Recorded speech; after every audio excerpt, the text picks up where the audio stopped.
Assalamualaikum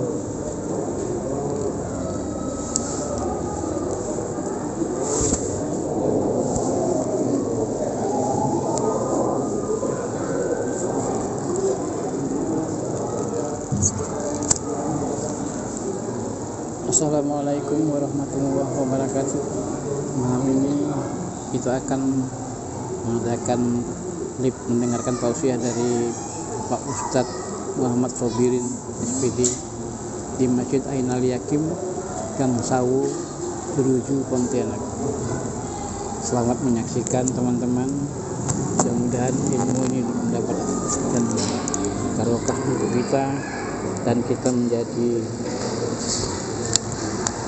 penganut agama Islam yang taat menjalankan ibadah.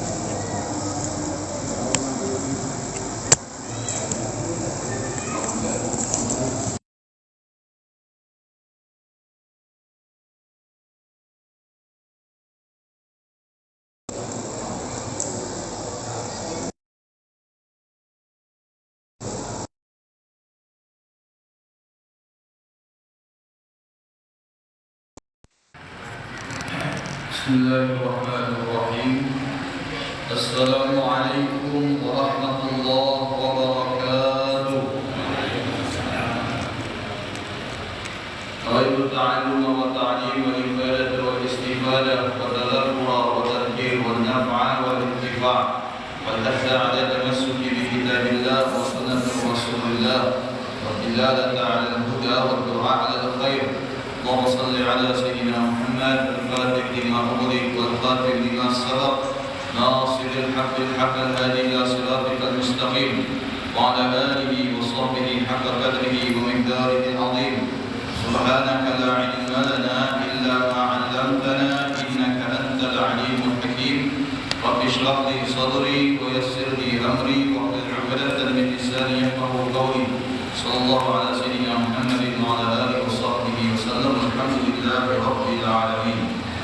الحمد لله رب العالمين وبه نستعين على أمور الدنيا والدين والصلاة والسلام على أشرف الأنبياء والمرسلين سيدنا محمد وعلى آله وصحبه أجمعين. قال المصنف رحمه الله ونفعنا وبعلومه في الدارين إلى الأنقاض. Halaman ke-74.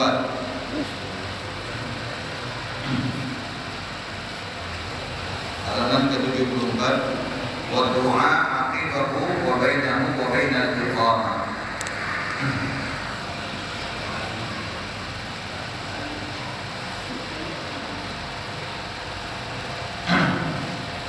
Bismillahirrahmanirrahim. Wa du'a aqibahu wa bainahu wa bainal iqamah. Dan disunnahkan membaca doa setelah mendengar dan melafazkan adzan serta iqamah. Li'annahu bainahuma la yurad.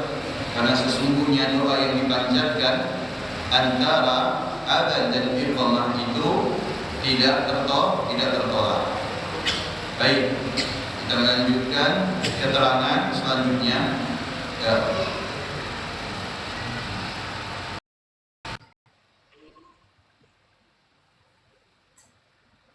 ويسن للمتأهل لهما الجمع.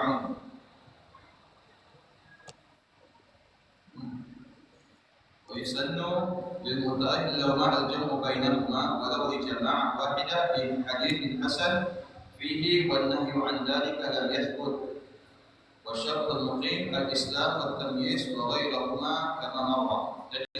Disunnahkan bagi yang mengumandangkan adzan dan iqamah itu dari satu orang al-jam'u bainahuma walau di jama'atin wahidah. Wa yustahabbu an takuna al-iqamah fi ghairi mawdi'il adzan wa bi sawtin akhfad min al-adzan li huduril musallin wal iltifat fi hay'ala fiha kal-adzan la wada'a usbu'aihi fi samakhaihi fihima. Dan disunnahkan, ini perihal sunnah saja, jadi disunnahkan antakuna iqamah fi ghairi mawdi'il adzan. Kita lihat di halaman ke-75 terjemahannya. ويسن أن تكون الإقامة في غير موضع الأذان. Disunnahkan mengumandangkan iqamah tidak di tempat adzan. Itu disunnahkan.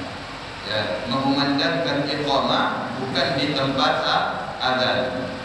Karena ya, untuk membedakan mana iqamah, mana adzan dan mana iqamah. Dan ini umumnya terjadi pada hari Jumat. Biasanya yang adzan di tempat lain dan yang iqamah di tempat lain. Ini perkara sunnah saja. Tapi kalau memang menyulitkan, akan tidak masalah. Ya, menyulitkan barangkali tidak masalah, harus mengganti tempat dan sebagainya, tidak masalah karena ini perkara sunnah.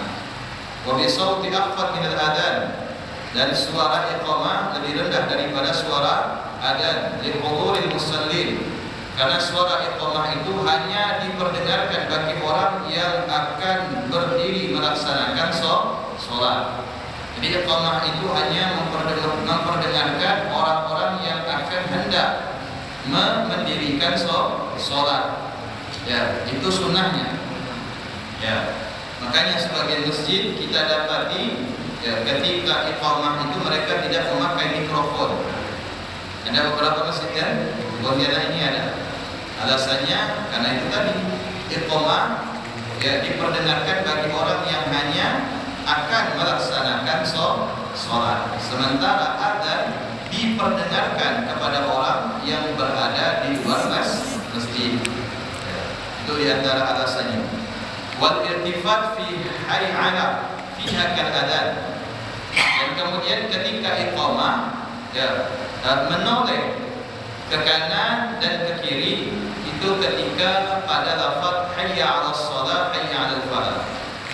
Asyhadu an la ilaha illallah, asyhadu anna Muhammadar Rasulullah, hayya 'alas shalah hayya 'alal falah, qad qamatis shalah qad qamatis shalah, hayya 'alas shalah hayya 'alal falah. Pada lafaz hayya 'alas shalah hayya 'alal falah itu menoleh.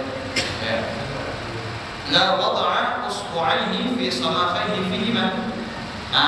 Untuk mengumandangkan iqamah tidak dianjurkan meletakkan kedua tangan di telinga.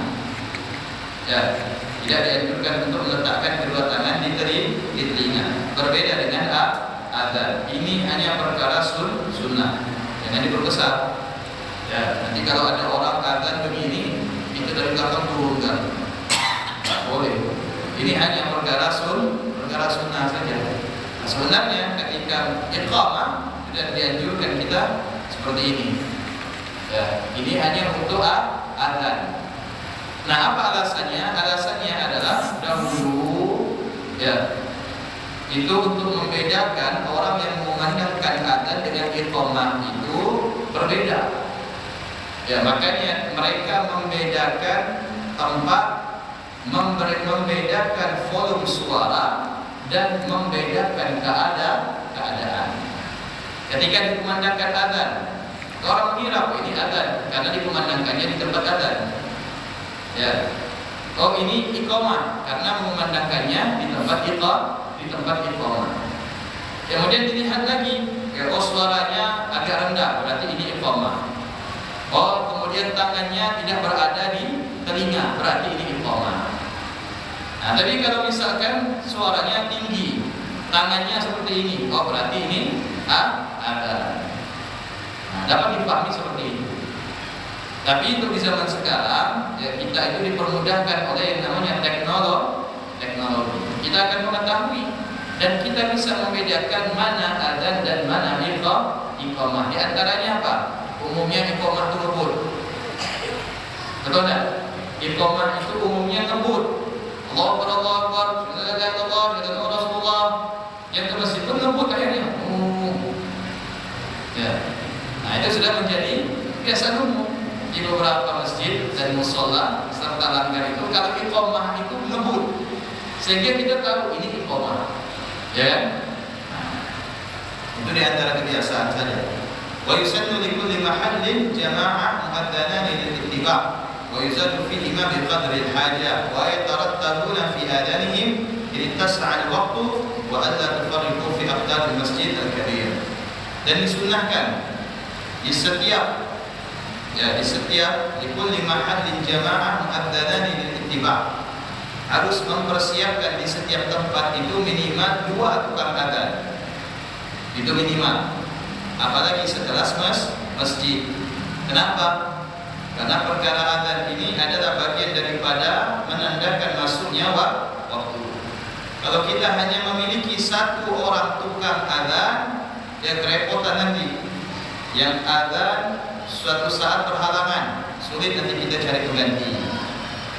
Nah, makanya kalau dahulu kita ingat masih kecil itu, ya, yang ikut lomba adzan itu banyak, yang ikut lomba adzan itu banyak. Termasuk saya tuh paling suka mengikuti lomba adzan dan busana muslim. Alhamdulillah dapat juara terus. Nah, kenapa? Karena dari kecil almarhum saya punya ayah itu selalu memotivasi saya agar bisa mengumandangkan adzan.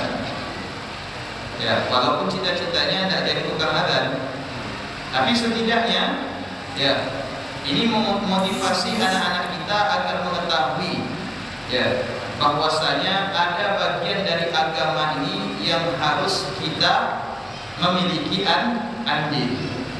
Jangan sampai kita itu tidak melibatkan mereka sama sekali. Kalau tidak bisa jadi imam, minimal jadi tukang adzan. Tidak bisa jadi khatib, minimal jadi imam. Tidak bisa jadi ustaz, minimal jadi orang yang senantiasa memakmurkan masjid. Supaya anak kita itu mengetahui ya, dan menyadari akan kewajibannya untuk menghidupkan syiar yang ada di dalam agama Allah Subhanahu wa ta'ala. Sebagaimana sahabat-sahabat Nabi sallallahu alaihi wasallam radhiyallahu anhum ajmain. Mereka setiap orang itu memiliki andil. Ya, ada yang tukang adzan, ada yang tukang baca Quran, ya, ada yang tukang menyampaikan dakwah. Masing-masing itu punya andil. Dan umumnya mereka itu usianya sangat muda. Bilal bin Rabah, Abu Hurairah, Abdullah bin Umar, Abdullah bin Abbas, ya, Abdullah bin Mas'ud, Abdullah bin Zubair. Mereka punya andil semua. Ya, supaya apa?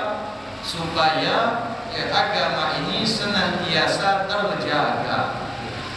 Nah, kalau misalkan tidak dari sekarang kita itu mencetak generasi anak-anak kita agar mereka itu sadar keterlibatan mereka terhadap masjid ini, siapa yang akan kita harapkan? Karena kita tidak hidup selamanya. Ya, tidak mungkin kita berharap kepada Pak Mozart, Pak RT dan sebagainya. Tidak mungkin, karena usia terbatas. Makanya kita harus ada regenerasi. Kita latih anak-anak kita, latih cucu kita.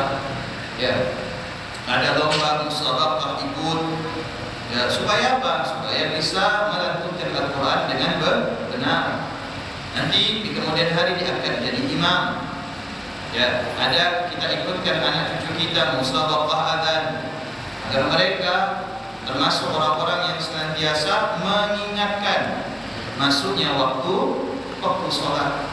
Kalau misalnya tidak ada tukang adzan, repotan kita. Masjidnya bagus, tukang adzan tidak ada. Ya, masjidnya bagus, tukang adzan tidak ada.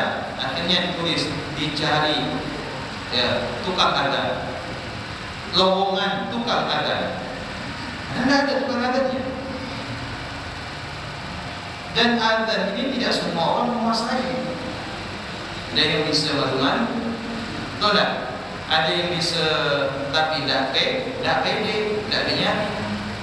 Nah, makanya dari kecil itu diasahlah kemampuan anak cucu kita, dilatihlah mental mereka supaya mereka itu tidak kaku, ya, tidak malu lagi ketika mereka itu mengumandangkan adzan atau menjadi imam.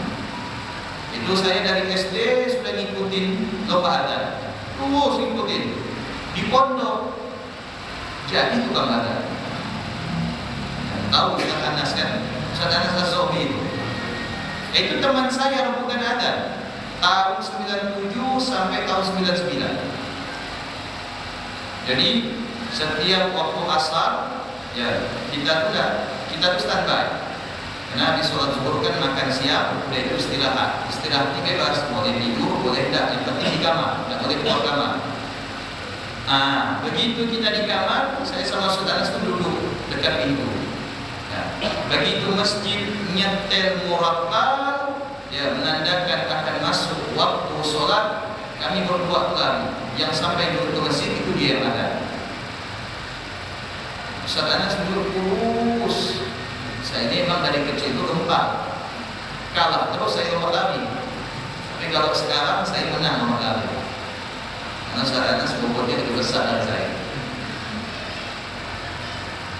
Ustaz Anas itu lompat menang terus juara ketika di Harunia. Nah kadang terbiasa dari kecil sampai di pondok itu diasah terus. Dari pondok kita terbiasa memandangkan coba kalau kita ya kita ukur orang yang sholat sebab kita memandangkan adzan itu berapa orang. Setiap orang sholat kita dapat pahala. Ya, orang yang sholat sebab kita memandangkan adzan di masjid itu udah berapa orang? Apalagi di rumah. Ada yang berhalangan ke masjid kan karena sakit, dengar adzan kita, sholat dulu sholat. Ya, sebab siapa mereka sholat? Sebab tukang adzan. Makanya dikatakan bahwa salah wal muadzinuna umana, tukang adzan itu adalah orang-orang yang dapat menjalani amanah. Pahalanya besar. Itu kalau sekali adzan. Kalau itu adzan terus, berapa orang sholat sebelum mereka? Itu pahalanya sangat besar. Terus ya. Wa yuzadu fihi ma biqadri al-hajah. Kemudian tukang adzan itu bisa ditambah sesuai dengan keperluan. Wa yatarattabuna fi adzanihim, dan senantiasa mengatur jadwal mereka ketika mereka itu memandangkan adzan. Wa adzanu min ghairi mura'ati tartib ustamu alaihi fi masjidin shaghir. Wa indahu an yuqima al-mu'adzin duna ghairi li-khabarin man adzana fa huwa muqim. Dan disunnahkan juga mereka yang memandangkan adzan untuk memandangkan iqamah. Jadi tidak dianjurkan, artinya tidak disunnahkan yang memandangkan adzan dengan yang memandangkan iqamah dari orang yang berbeda. Itu tidak disunnahkan. Justru yang disunnahkan itu adalah apa? Yang memandangkan adzan dan yang memandangkan iqamah dari satu orang. Di khabarin ada dalil man adzana fahuwa muqim. Ini hadis Nabi diriwayatkan oleh Imam Abu Dawud At-Tirmidzi.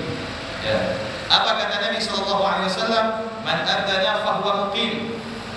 Yang adzan dia juga yang iqamah. Man adzana fahuwa muqim. Ya, barang siapa yang memandangkan adzan, maka dia juga yang memandangkan iqamah. Fa in adzana jama'ah fa yuqimu ratib. Ya, wa in ta'akhkhara adzanahu thumma in lam yakun ratib aw kana kulluhum ratibin.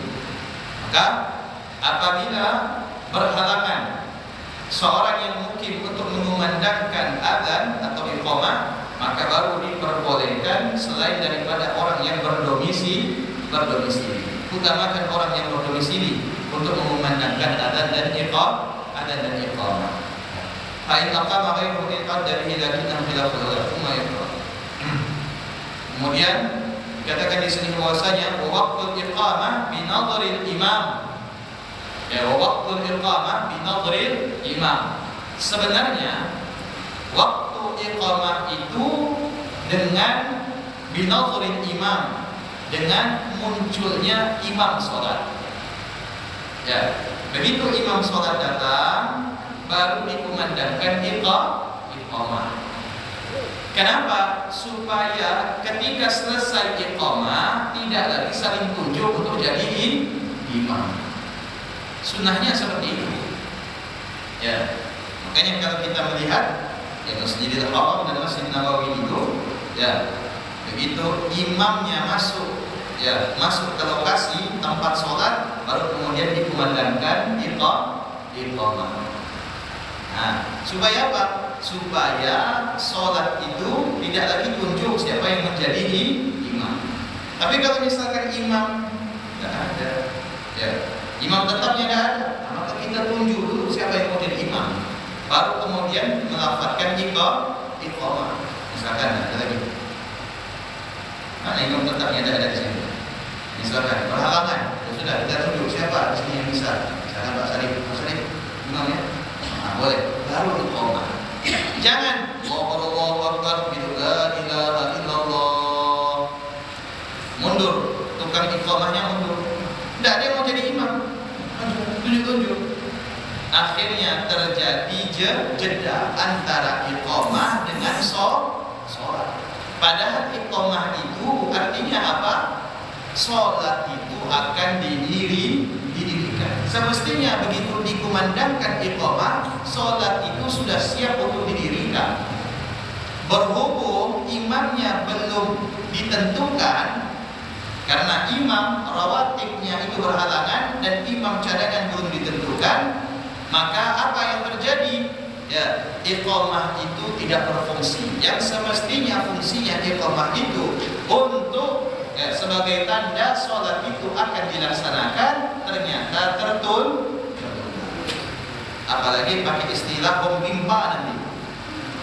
Ya, ini terjadi di salah satu masjid. Ya kan imamnya tidak datang, tidak ada imam cadangan. Akhirnya sudah, tunjuk-tunjuk, ya udah kita tahu ya siapa menang. Ya, dia tidak jadi imam, yang kalah jadi imam. Ya. Ini seperti ini gimana ceritanya? Ya kan? Makanya siapkan dulu imamnya. Imamnya sudah ada, misalkan. Oh, sudah ada imamnya. Baru kemudian iqam. Walaupun alarmnya udah bunyi. Alarmnya bunyi tit. Imamnya tidak ada. Ngapain kita iqamah? Ya, siapkan dulu imamnya. Ya, lihat dulu. Yang mau iqamah ini lihat dulu. Tinting dulu imamnya lewat. Ini datang, Pak. Jadi imam tidak ada. Ayolah, baru iqamah. Jangan begitu sudah iqamah baru diajak Pak Imam. Tidak saya tidak. Datang lagi Pak. Tidak. Akhirnya mundur sholat. Jelas tak? Ini tugas bagi para muadzin dan para iqamah. Mungkin orang yang memandangkan iqamah. Wal imamah wal iqamah binazril imam. Wal adzan binazril muadzin. Ya. Bagaimana dengan adzan? Adzan itu ditentukan oleh yang memandangkan adzan. Kalau ada yang memandangkan adzan, maka kemudian dikumandangkanlah adzan. Kalau tidak ada yang memandangkan adzan, maaf, ini 1000 kali minta maaf. Kalau kita belum terbiasa, belum siap mental, jangan coba-coba adzan. Karena adzan ini perlu mental. Betul tidak? Adzan ini perlu mental. Yang kedua, adzan ini perlu yang namanya persiapan. Jangan suara itu habis dipakai ngamuk sama istri di rumah, datang ke masjid lalu nggak adzan. Ya, akhirnya adzannya sambil marah-marah. Allahu Akbar. Ya kan? Cari dulu tukang adzan, walaupun waktunya sudah masuk. Memang adzan itu menandakan waktu sudah masuk. Kalau misalkan adzannya telat 10 menit, tidak masalah sebenarnya. Yang masalah kalau belum masuk waktu dia sudah adzan. Betul tidak? Itu yang masalah. Sudah masuk waktu 10 menit, Masjid Ainul Yakin baru adzan. Lalu ada yang protes, kenapa baru adzan? Sudah masuk 10 menit waktunya sudah lewat. Bilang, tukang adzannya baru datang. Kenapa bapak yang tidak adzan? Kalau saya adzan berempel sama saya, nanti ngomel gak ibu? Salah. Ya. Jelas ya? Jadi adzan itu dikumandangkan apabila ada juru adzan. Kalau tidak apa-apa, tidak masalah nunggu. Ya. Karena adzan itu menandakan sudah masuknya waktu sholat. Yang masalah kalau dikumandangkan adzan itu sebelum masuknya waktu sholat. Jelas tidak? Ya. Al-iqamah binadhri al-imam wal adhan binadhri al-muadzin li khabarin al-muadzin amlak bil adhan wal imam amlak bil iqamah. Ini dalilnya. Ya, yang diriwayatkan oleh siapa? Akhrajahu al-Baihaqi fi sunanihi al-kubra. Hadis ini diriwayatkan oleh Imam Baihaqi di dalam sunannya al-kubra. Ya. Apa kata Rasulullah SAW? Al-muadzin amlak bil adhan. Ini dalilnya. Jadi apa yang telah ditentukan oleh kitab fikih ini sesuai dengan dalil. Bukan tidak ada dasarnya, ada dasarnya. Aturannya itu ada. Aturannya itu sesuai dengan dalil. Apa katanya? Wal muadzin amlak bil adhan. Tukang adzan itu berhak untuk mengumandangkan adzan. Tukang adzan datang, alarm sudah bunyi, tit tit tit. Lalu kita bilang cepat adzan sudah masuk. Kata tukang adzannya, saya mau ke WC dulu. Setelah dari WC kemudian wudu.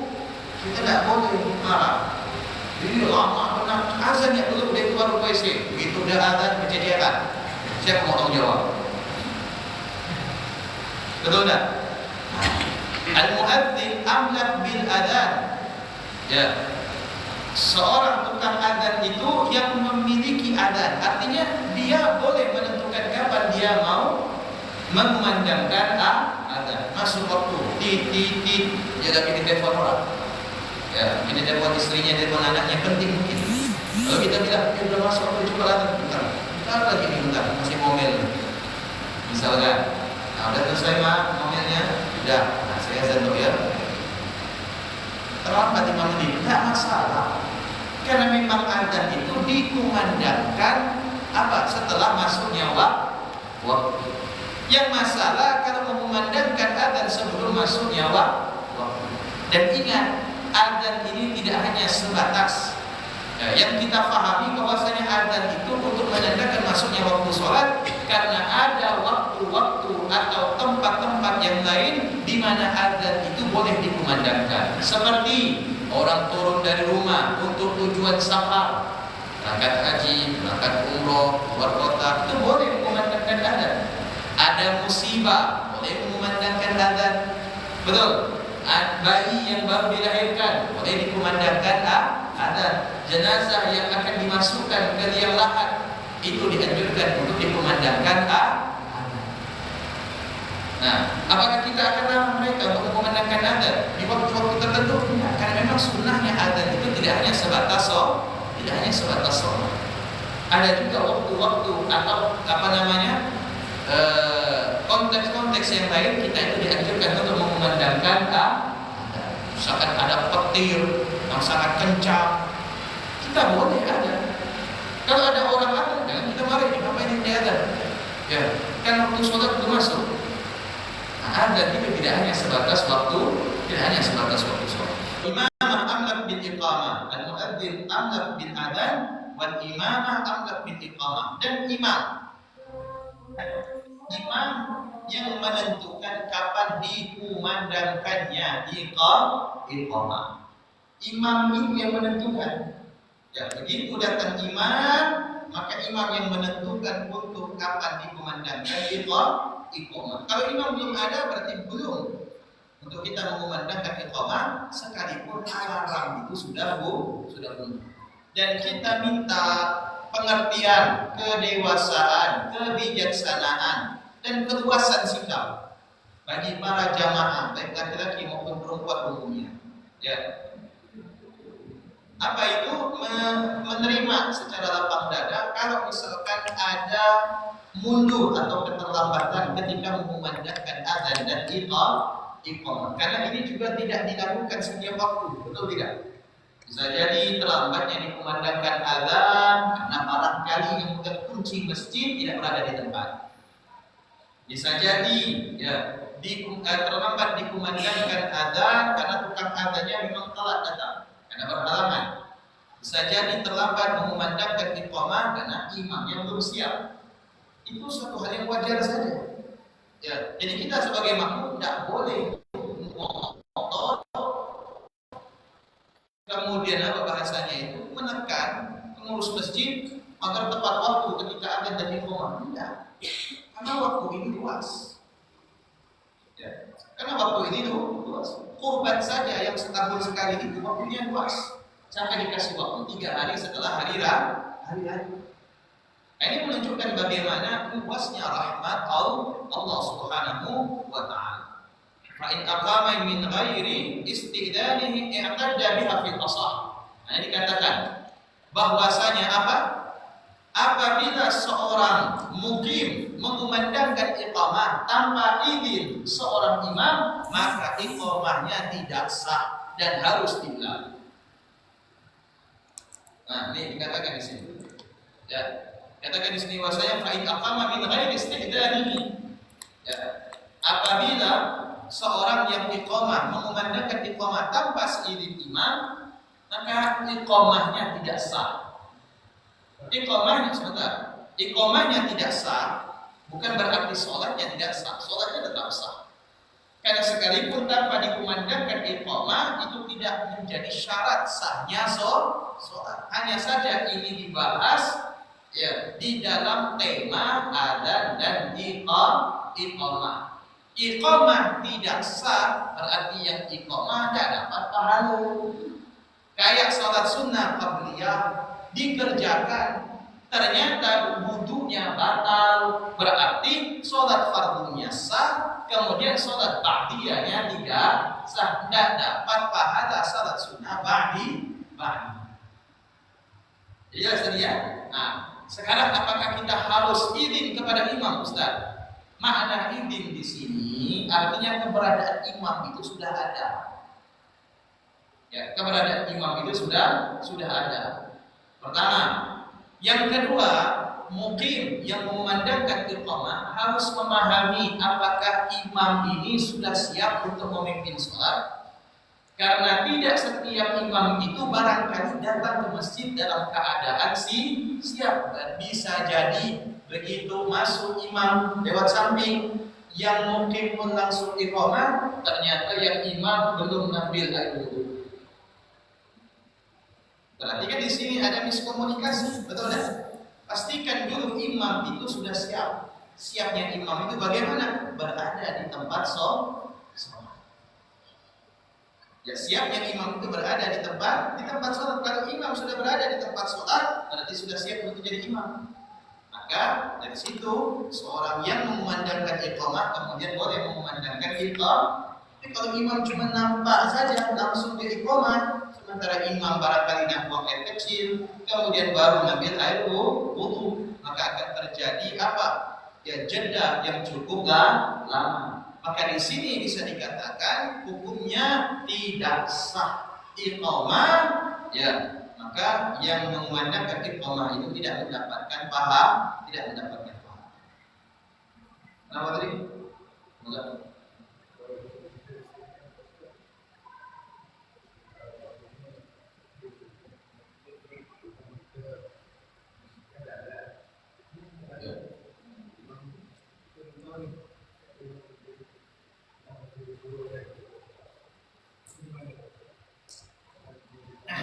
Baik, kalau misalkan ya imam rawatibnya tidak ada, bagaimana? Ya kita angkat siapa yang menjadi imam. Bangun dulu komunikasi. Siapa yang ada di sini misalkan Sarkozy, datang Sarkozy imamnya. Ini tugasnya siapa? Tugas yang mengumandangkan iqamah. Yang tukang qomat sini sudah hadir semua kan? Hadir semua kan? Insyaallah. Biar paham. Nah, jadi tugas tukang qomat itu bukan saja qomat saja, harus memastikan imam. Tapi Pak Ustaz, kalau misalkan tidak ada yang mau jadi imam kecuali tukang qomat, nah suruh yang lain jadi tukang qomat. Ente qomat, saya jadi imam. Nggak pula. Saya kan nggak jadi imam, masa saya tidak qomat pula? Udah saya yang azan, saya yang qomat, saya lagi yang jadi imam. Ya. Mengangkat sekali saya. Nah, ya kan? Tunjuk dulu siapa yang akan bersedia jadi imam. Dan diminta mohon maaf ya kepada siapapun di sini tanpa mengurangi rasa hormat untuk siap setiap kala apabila ditunjuk menjadi imam. Ya, jadi imam saja. Ya. Yang mau selamat itu jadi imam suruh selamasan. Itu kan selamat. Baca Fatihah aja cukup, nggak usah baca surah. Ya, karena orang pun nggak tahu kita dibaca surah atau enggak. Lain kalau subuh, maghrib di Indonesia sah kok sholatnya tanpa baca surah sah. Jelas kan? Nah, jadi tunjuk dulu imam itu tugasnya yang iqamah. Ya siapa yang siap jadi imam. Baru komunikasi dan dari imam. Ayo, baru iqamah. Jelas ya? Jadi gimana ya? Assalamualaikum warahmatullahi wabarakatuh. Baik, pembahasan tentang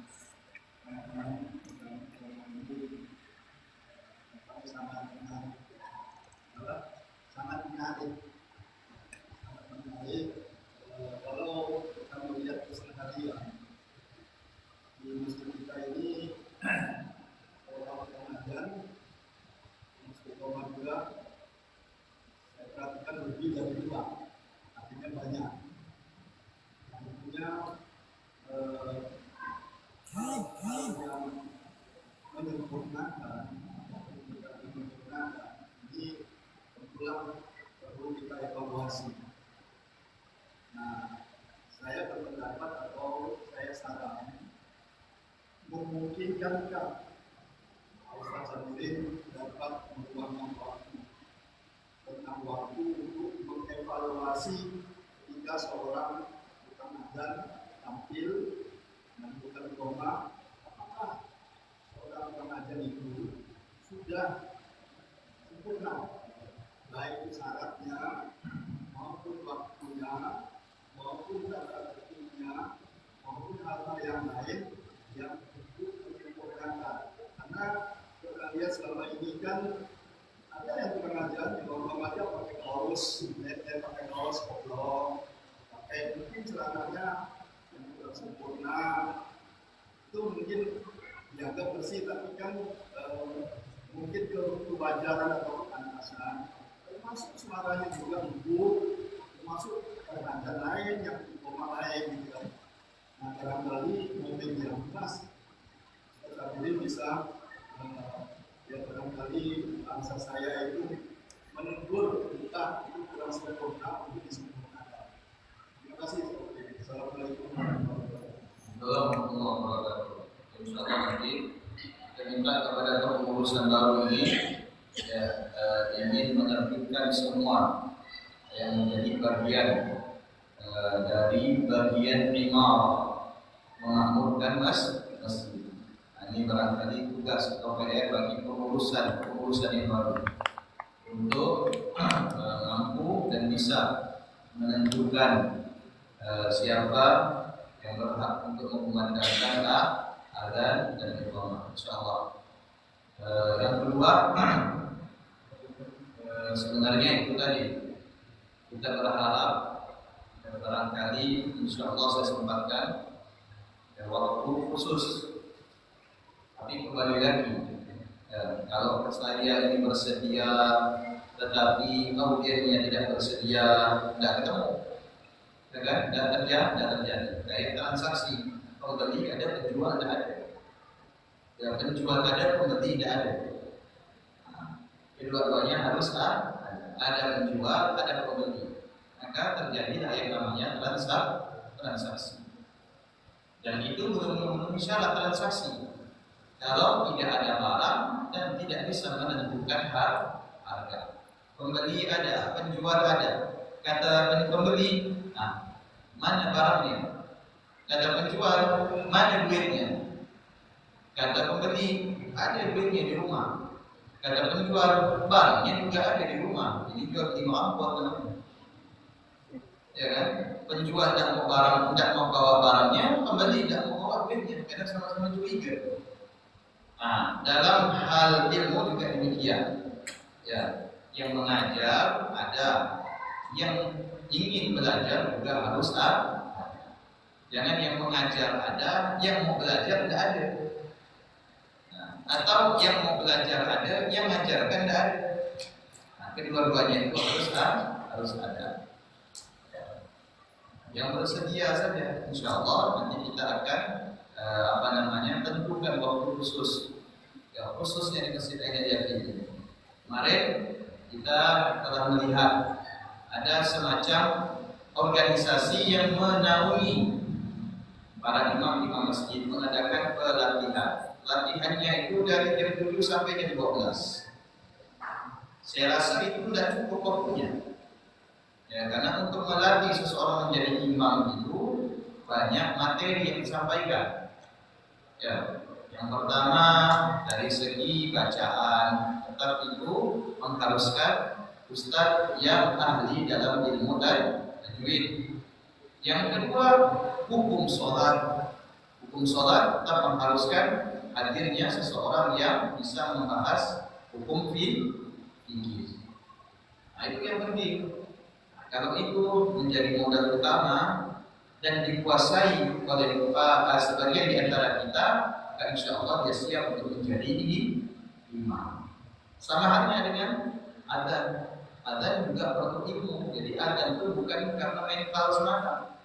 Ya, perlu ilmu. Di antara ilmunya juga apa? Di antaranya adalah adab. Nah, makanya orang tua kita dahulu itu sangat ketat. Ya, maaf ya. Nah, ini maaf. Mau beli ayam yang jual kencingnya berdiri, tidak mau beli. Padahal apa kaitannya orang kencing berdiri dengan jual ayam? Ah, setelah kita pelajari ternyata apa? Ya, kalau dalam hal menjaga diri, ya, ketika beristinja saja tidak bisa, bagaimana dia bisa menjamin jualannya itu ya halal. Ya. Kalau urusan buang air kecil saja dia tidak tahu bagaimana caranya, apalagi terhadap penyembelih. Karena sembelihan ini menentukan halal dan haram. Ya. Kalau masalah buang air kecil berdiri, ya itu pengaruh kepada diri sendiri. Ya, kalau najisnya tidak dihilangkan, sholatnya tidak sah. Bagi masalah sembelihan ini, itu diantara yang harus kita ketahui. Bukan hanya sebatas memandangkan adzan, tapi yang adzan itu juga harus tahu, wajib tahu tentang aturan-aturan yang ada ketika memandangkan adzan. Jangan begitu adzan karena memang diri penyanyi, dia masuk masjid tak memandangkan adzan, bajunya tulisan apa? Tulisan Gun and Rose. Apa? Pokok itulah yang pistol begini. Nah, ada gambarnya lengkap. Atau misalkan yang tukang adzan karena memang dia suka dengan Metallica, pakai baju Metallica, yang memandangkan adzan. Ditegur sama orang baju. Yang penting itu adzannya, bukan bajunya. Salah kalau seperti itu. Karena bagaimanapun itu ada etika. Nah, coba kalau kita nak ada wali kota pakai baju itu bisa tak? Pergi ke kantor. Disuruh balik kita.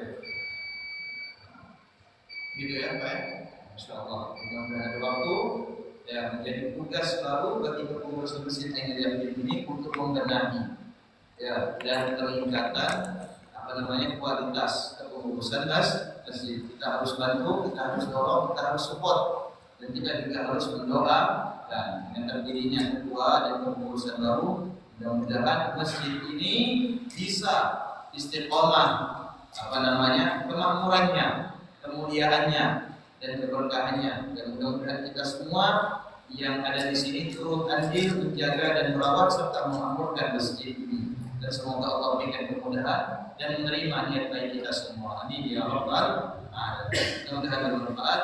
Bismillahirrahmanirrahim. Subhanallahumma bihamdika asyhadu an la ilaha illa anta astaghfiruka wa atubu ilaik. Assalamualaikum warahmatullahi wabarakatuh. Terima kasih teman-teman yang sudah hadir di lab saya hari ini. Mohon maaf saya tidak begitu paham dengan HP ini, dengan dunia lain. Saya hanya coba-coba aja menjadi seorang penyiar orang gitu.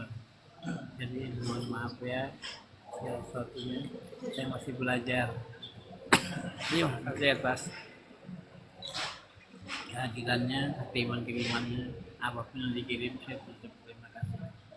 Saya akhiri, billahi taufiq wa hidayah. Assalamualaikum warahmatullahi wabarakatuh.